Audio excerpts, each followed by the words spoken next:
اور پھر حضرت سیدنا نوح علیہ السلام کا معاملہ، کشتی کے اوپر اللہ کریم نے ارشاد فرمایا کہ یہ 24,000 تختے جو تمہاری کشتی کے اندر ہیں، ان سارے تختوں کے اوپر 1,24,000 تختے تھے حضرت نوح علیہ السلام کی کشتی کے۔ آپ نے فرمایا ان ساروں کے اوپر میرے نبیوں کے نام لکھ دو۔ نبیوں کے نام لکھ دیے۔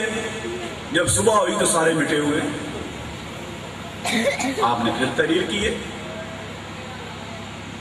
دیکھا تو صبح پھر مٹے ہوئے۔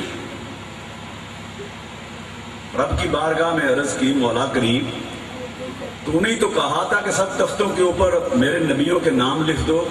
ارشاد ہوا تم نے ماتھے کے اوپر میرے حبیب کا نام تو لکھا ہی نہیں، جب تک وہ نہیں لکھا گا اس طرح مٹتے ہی چلے جائیں گے۔